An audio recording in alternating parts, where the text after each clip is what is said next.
Saludos a todos los ciudadanos. ¿Cómo están? Aquí estamos de nuevo. Los doctores en Derecho que siempre estamos pendientes en los tribunales, los abogados litigantes que siempre estamos con los clientes en nuestras tareas diarias, los estudiantes universitarios de nuestras casas de estudio, que son el futuro, y claro, todas las personas que les gusta el rollo fascinante del derecho. Qué bueno que estemos aquí, es un honor y de verdad un privilegio para mí estar aquí con todos ustedes. Soy su abogado Leonardo Velázquez y hoy, martes 1 de julio del año 2025, nos trae aquí a este punto un tema demasiado importante para lo que hacemos como profesionales y también para nuestro país. Los principios y garantías procesales que aparecen están plasmados, tipificados en nuestro Código Orgánico Procesal Penal. El de la reforma del 2021. Para iniciar el COD, mis amigos, futuros colegas y personas interesadas en el derecho, no es solo un montón de leyes, al contrario. El COD es como un GPS que nos dice por dónde ir para buscar la justicia, la libertad, la equidad, la igualdad entre las partes, para respetar la dignidad de las personas en cada paso que se haga un juicio. Así es, los principios, muchos de ellos en la Constitución misma de nuestra República Bolivariana de Venezuela, son la base para que un juicio sea justo. Por eso, déjenme recordarles los principios procesales más importantes que nos guían, que se denominan juicio previo y debido proceso, que está en el artículo 1 del Código Orgánico Procesal Penal. Es la base de todo, o sea, nadie puede ir preso si no hay un juicio oral, público, rápido y sin favoritismo, que respete todas y cada una de las reglas. ¿Y qué pasa si se hace un juicio sin respetar eso del debido proceso? Ahí está el meollo. Un juicio que no respete el debido proceso no vale nada y por lo tanto lo que decida no tiene validez. Abriendo la puerta, por cierto, a que los ciudadanos puedan interponer recursos y que se puedan anular las cosas que pasen en el juicio. Siguiendo este mismo orden, ¿cómo creen ustedes que hay que tratar a las personas o ciudadanos en un juicio penal? Bueno, amigas y amigos, doctores en Derecho, abogados litigantes, estudiantes universitarios y personas interesadas en el derecho, el respeto a la dignidad humana que está consagrado en el artículo 2 del Código Orgánico Procesal Penal, no se negocia. En otras palabras, a cada persona hay que tratarla como se merece o como ella merece, sin importar cómo sea esa persona. ¿Y esto qué puede significar para la justicia? Eso de la dignidad humana. Significa que el sistema tiene que asegurarse que las personas, los ciudadanos detenidos, estén bien, además de prohibir los malos tratos y que humillen a esos ciudadanos, en ningún momento puede realizarse durante un proceso. Siguiendo con otro elemento importante, podemos pensar también quiénes son los únicos que deben guiar a los jueces cuando ellos deben decidir o tomar las decisiones del caso o hacer sentencia o fallo. Sin duda que la autonomía e independencia judicial establecido en el artículo 4 del Código Orgánico Procesal Penal es la clave para que no haya favoritismo, porque los jueces solo deben obedecer es a la ley y lo que les dice su conciencia. Entonces, ¿qué sucede si los jueces no son independientes? Pues no sucede nada bueno. La falta de independencia judicial daña la confianza en el sistema, trayendo como resultado decisiones torcidas y las personas van a pensar que la justicia está en manos de otros. Por eso, ¿cuál es el estado inicial de cualquier persona en un juicio penal? Bueno, obviamente, toda persona que se le inicia un proceso penal es la presunción de inocencia, como lo establece el artículo 8 del Código Orgánico Procesal Penal. Es lo primero, es decir, toda persona es inocente hasta que una sentencia bien clara diga lo contrario. Y en ese caso, ¿cómo afecta esta presunción de inocencia a quien tiene que probar las cosas en un juicio? Pues fíjense bien, la presunción de inocencia hace que el que acusa sea el que tiene que probar todo y tiene que demostrar que la otra persona es culpable sin que quede ninguna duda. Sin duda, lo de la afirmación de libertad, según el artículo 9 del Código Orgánico Procesal Penal, nos recuerda que quitarle la libertad a alguien es algo que solo se hace en casos muy contados. Y para colmo de esto, solo cuando sea necesario. Entonces, ¿cuándo se considera que es necesario meter preso a alguien según este principio?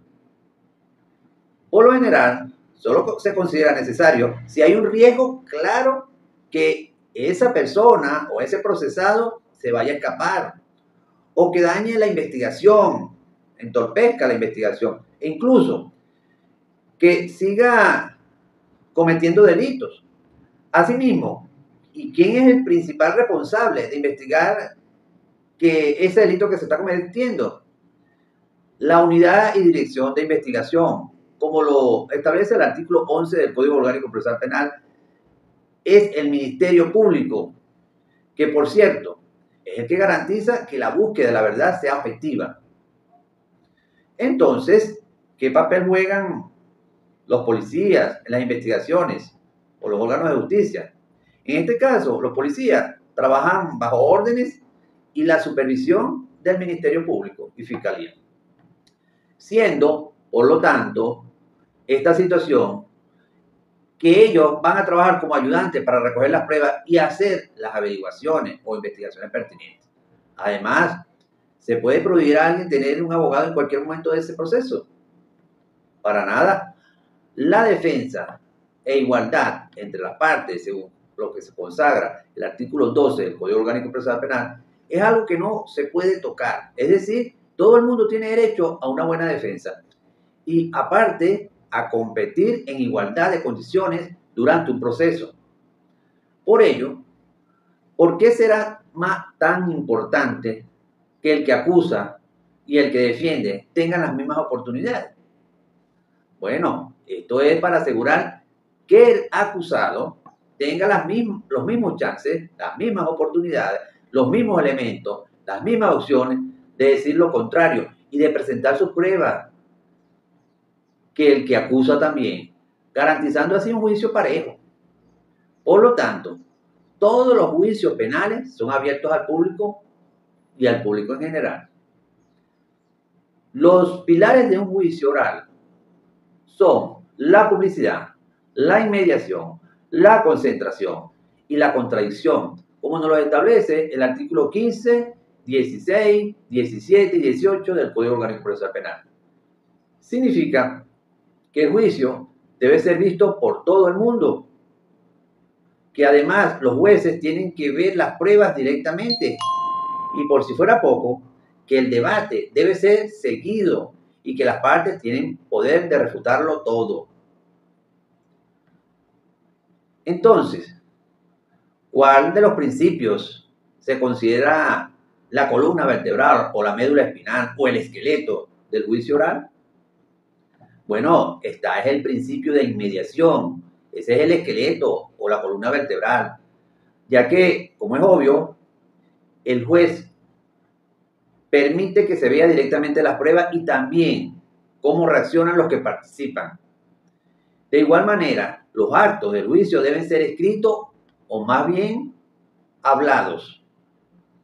Bueno, deben ser principalmente, está consagrado allí como guía el principio de oralidad, como está establecido en el artículo 19 del Código Orgánico Procesal Penal, el cual le da prioridad a los ciudadanos a hablar en el debate. Por eso, tenemos una ventaja que trae ese juicio oral, entre otras, la oralidad, que ayuda a que todo sea directo, todo sea concentrado, con debate y con acción pública, haciendo así del juicio más claro y más rápido entre sus características. Por otro lado, se puede juzgar a alguien en varias oportunidades por el mismo delito. La prohibición del doble juzgamiento, consagrado en el artículo 20 del Código Orgánico Procesal Penal, es una protección fundamental para que no te persigan toda la vida. Entonces, ¿qué sucede si alguien que ya lo declararon inocente lo vuelven a acusar por lo mismo?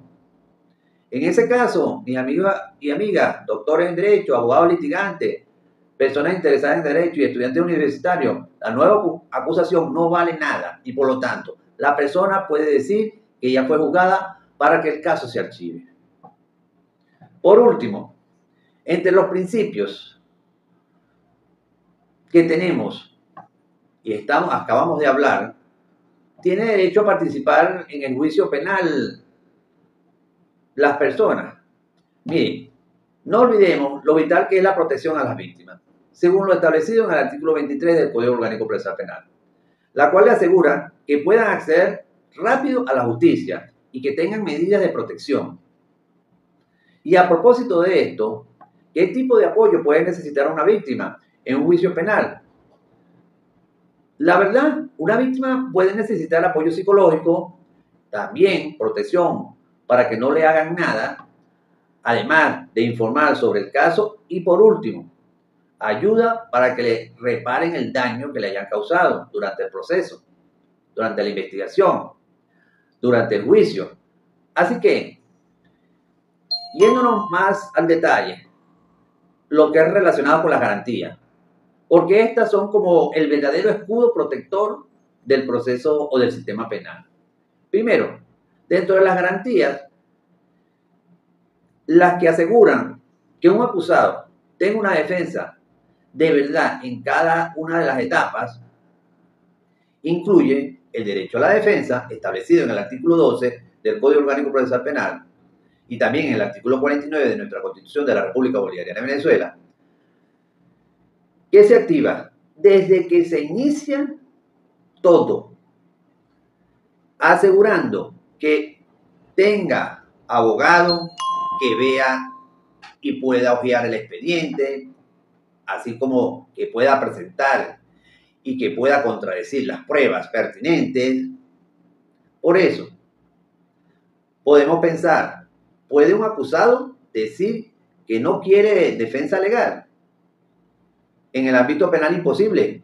El derecho a la defensa legal es obligatorio. Y por eso, si el acusado no busca un abogado, el Estado, por su parte, tiene que asignarle un abogado público, lo que denominamos o se denomina en las leyes el defensor público. Después, se puede negar a alguien el acceso a los tribunales. Para nada. Se suma allí la tutela judicial efectiva y el acceso a la justicia que están señalados en el artículo 26 de nuestra Constitución de la República Bolivariana de Venezuela, la cual garantiza que la justicia te dé una respuesta a tiempo, que funcionen bien y además que sea gratis. Bueno, pensemos, ¿qué significa eso de que el acceso a la justicia sea gratis para los ciudadanos? Bueno, esto significa que estos ciudadanos no tienen que pagar nada para empezar o para seguir un juicio, asegurando así que cualquiera pueda ir a la justicia sin problemas de dinero. Por otro lado, pensemos, ¿será posible que los jueces pueden decidir cosas sin decir por qué decidieron eso o por qué tomaron esa decisión? Claro que no. También está la motivación de las decisiones establecidas en el artículo 157 del Código Orgánico Procesal Penal, que solicita que todo lo que el juez decida tenga una razón bien sólida. Por lo tanto, ¿qué sucede si una sentencia no explica por qué el juez decidió lo que decidió en ese momento? En ese caso, si una sentencia le falta la explicación es nula por completo, lo que permite interponer un recurso como es el recurso de apelación o incluso la casación para pedir que le quiten ese caso. De igual manera, ¿está permitido que un juez tenga intereses personales en un caso? No, el juez tiene la obligación de ser imparcial. Es algo que tiene que ser así por ética y por ley. Y esto está señalado en el artículo 4 del Código Orgánico Procesal Penal y el artículo 26 de nuestra Constitución de la República Bolivariana de Venezuela. Entonces, ¿qué se hace para que el juez sea imparcial si se sospecha que tiene algún interés personal?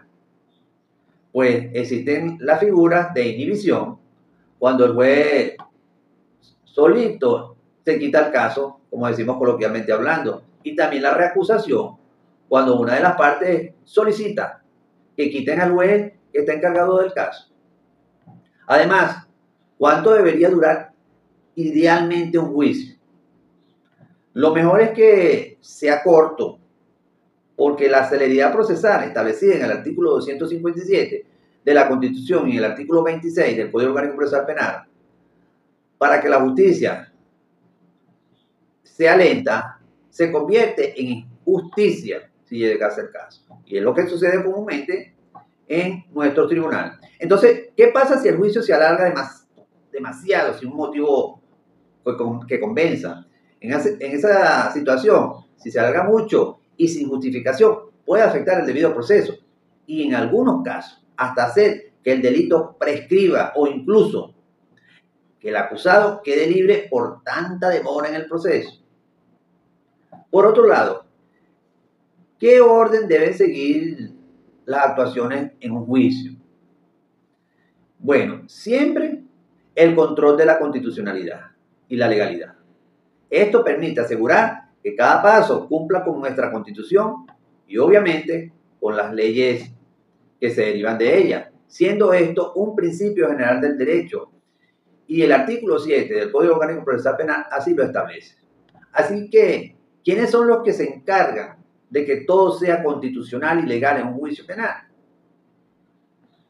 Pues todos los que trabajan en la justicia, como por ejemplo los jueces, los fiscales y por supuesto los defensores, tanto públicos como privados, son los que garantizan que todo se haga bajo la Constitución y las leyes. Y finalmente, amigas y amigos, doctores en Derecho, abogados litigantes, estudiantes universitarios, personas interesadas en el derecho, respecto a las garantías, se pueden cambiar las medidas que quitan la libertad a una persona cuando se le interpone. La revisión de las medidas cautelares establecidas en el artículo 236 del Código Orgánico Procesal Penal, porque la libertad no es algo que se negocie y por eso, si te la quitan, tiene que ser algo justo y siempre se tiene que revisar y tener el derecho a revisar esas medidas. En este sentido, ¿cada cuánto tiempo se deben revisar esas medidas que privan la libertad de la persona? Hay que revisarlas continuamente, darle seguimiento normalmente, como lo dice la ley, o incluso si el abogado lo solicita, para ver si todavía existen las razones por las que se impusieron esas medidas. Ahora bien, dejando la teoría un poco al lado, nuestro trabajo, no solo como abogados, sino también como ciudadanos, implica reconocer lo que se ve tan perfecto en los libros, a veces en la práctica tiende a desvirtuarse.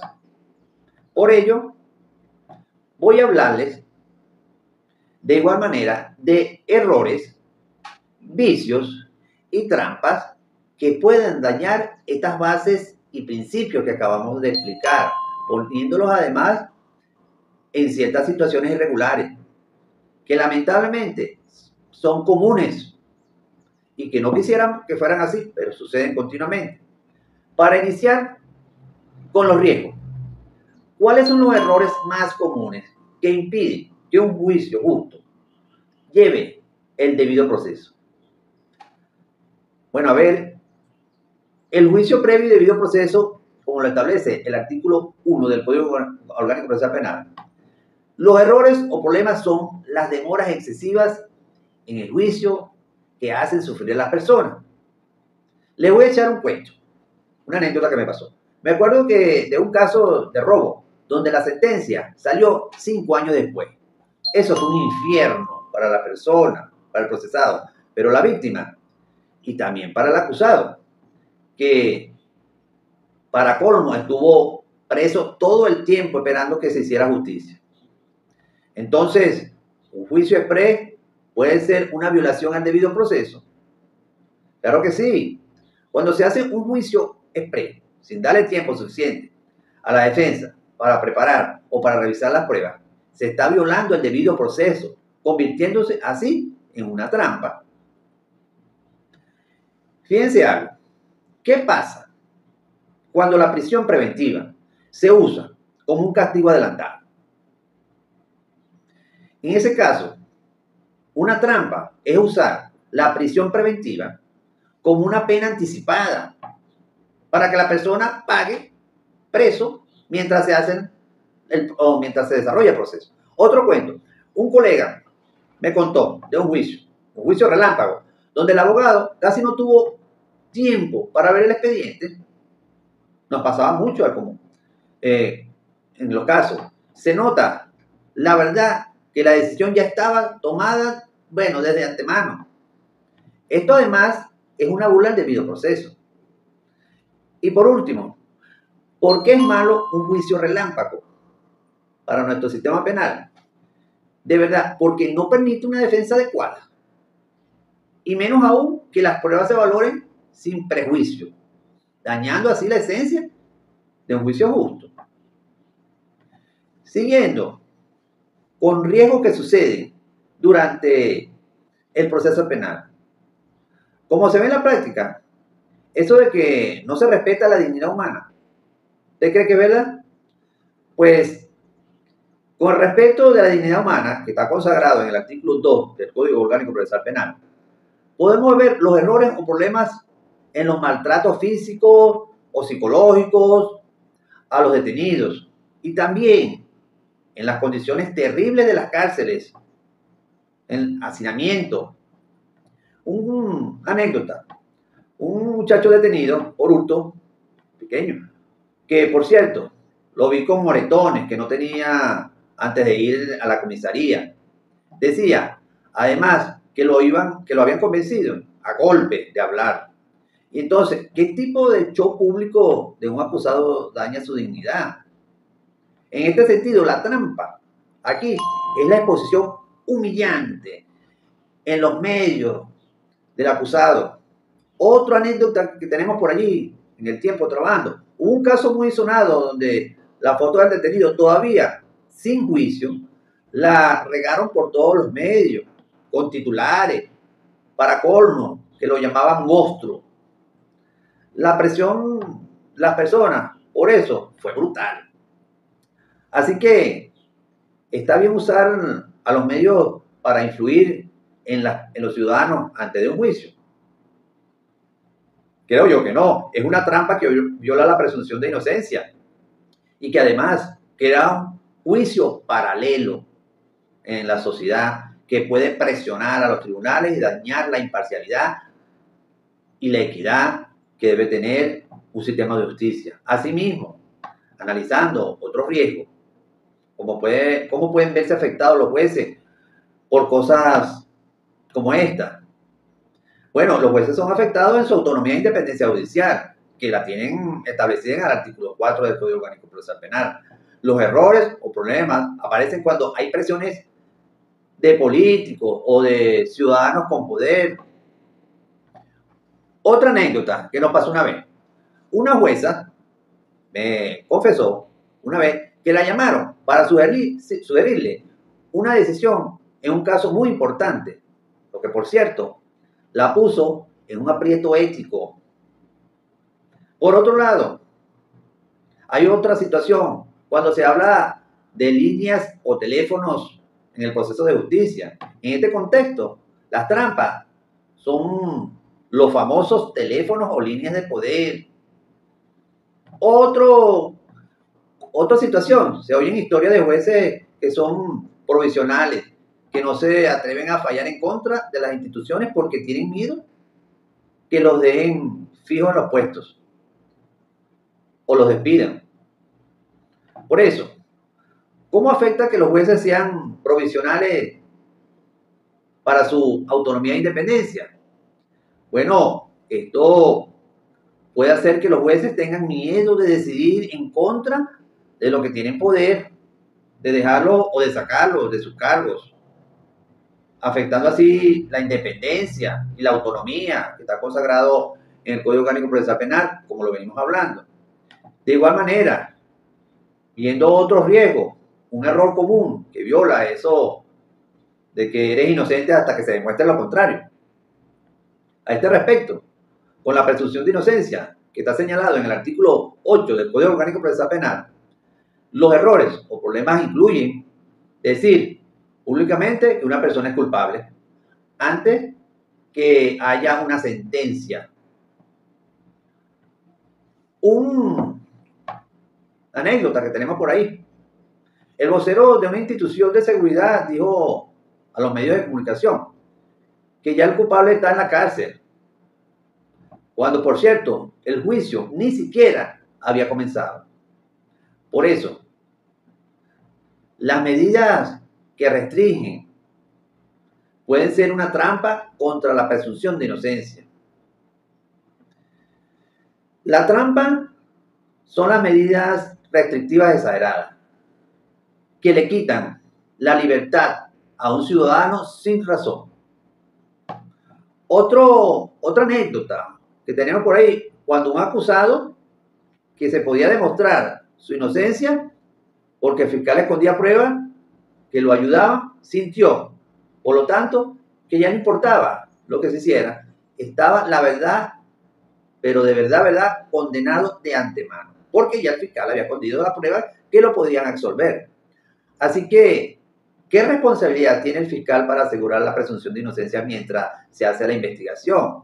O mejor dicho, desde que se inicia la investigación.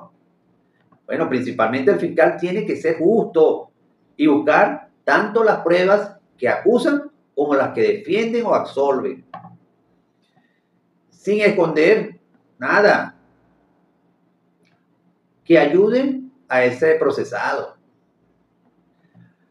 Continuando con este análisis que venimos haciendo de los riesgos, cuando se complica introducir preso a un ciudadano ante un juicio, la libertad, como está establecido en el artículo 9 del Código Orgánico Procesal Penal, puede ser violada por errores o por problemas, como meter preso a alguien sin justificación de forma excesiva. Un cuento que tenemos por allí, o una anécdota, como venimos plasmando. A un cliente lo metieron preso por un delito pequeño, y aunque no había riesgo que se escapara, estuvo un año esperando la audiencia inicial. Entonces, ¿cómo se usa la presión como trampa contra la libertad? En este caso, una trampa es usar la presión como forma de castigar o de presionar. Fíjense bien, otro caso que tuvimos por ahí. Conocí un señor al que le pusieron una fianza impagable por una estafa pequeña, claramente, con la intención de ¿qué? De dejarlo preso, sin una condena, porque no tenía por qué pagar esa cantidad de dinero. Entonces, ¿para qué sirve de verdad una medida que le quita la libertad a una persona antes de un juicio? Pues no es para castigar, sino más bien para asegurar que el caso esté en el juicio y que no dañe la investigación o que no siga la persona cometiendo delitos. Pero con estas actitudes no, porque lo que hacen es privar de libertad, meter presa a la persona antes de un juicio. Entonces, ¿qué pasa si la policía investiga sin que el Ministerio Público del Fiscal se entere? Con eso de la unidad y dirección de la investigación, como está consagrado en el artículo 11 del Código Orgánico Procesal Penal, un error o problema es que la policía o los órganos de justicia, o los órganos auxiliares de justicia, investigue sin que el fiscal supervise. Un cuento, por ejemplo. La policía detuvo a un sospechoso, pero, para colmo, el fiscal a cargo se enteró por las noticias, causando así un desorden en la investigación. Por eso, ¿cómo puede la investigación volverse una trampa para tapar cosas o inventar culpables? La trampa en la investigación torcida para encubrir o fabricar culpables es el elemento principal. Fíjense bien, un caso que tuvimos por ahí también, un caso de droga. Se dijo que el fiscal se le olvidó meter en el expediente unas pruebas que metían en problemas a la gente con poder. Bueno, entonces, ¿qué tan importante es que el Ministerio Público sea objetivo al investigar? Bueno, esto es súper importante, eso es fundamental. Porque si el fiscal es objetivo, la investigación es imparcial. Pero si no es objetivo, será parcializada. Entonces no buscará así la verdad de lo que sucedió. Y no solo eso, sino que va a condenar a personas inocentes. Por otro lado, a analizar otros riesgos, como por ejemplo, ¿qué otras situaciones pueden impedir que un acusado tenga una buena defensa? La defensa y la igualdad entre las partes, como está establecido en el artículo 12 del Código Orgánico Procesal Penal, existen los errores o problemas que niegan o que tardan en asignar un defensor público, lo cual acarrea retraso. Un cuento que tenemos por ahí. Una defensora pública se quejó porque le dieron un caso complicado un día antes de la audiencia. No tenía tiempo para hacer las investigaciones. Por cierto, para revisar el expediente que era abultado. Con esto en mente, ¿qué estrategias legales podemos nosotros interponer? En este caso, las trampas son los abogados defensores que los asustan o que les esconden pruebas que ayudan al cliente.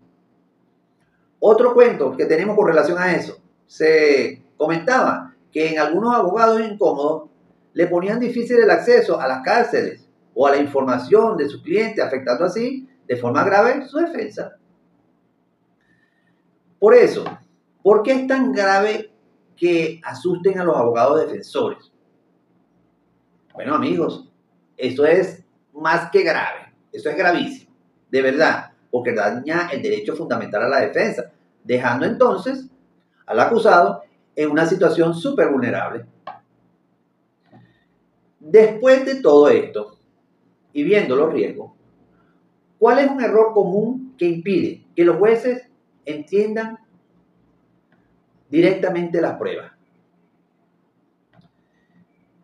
Con la publicidad, la inmediación, concentración y contradicción, es como el juez, o son los recursos con los que el juez puede realizar este tipo de actividad. Por eso, amigas y amigos, oído al tambor, ojo, porque durante el ejercicio, en el día a día, ya sea en tribunales o fuera de ellos, nos conseguimos con una serie de limitaciones, una serie de errores, una serie de vicios y una serie de trampas que nosotros los abogados debemos estar pendientes, debemos hacer justicia, siempre con mira la equidad, la igualdad entre las partes. Bueno, esto ha sido todo por hoy. Muchas gracias. Se despide de ustedes su abogado Leonardo Velasco.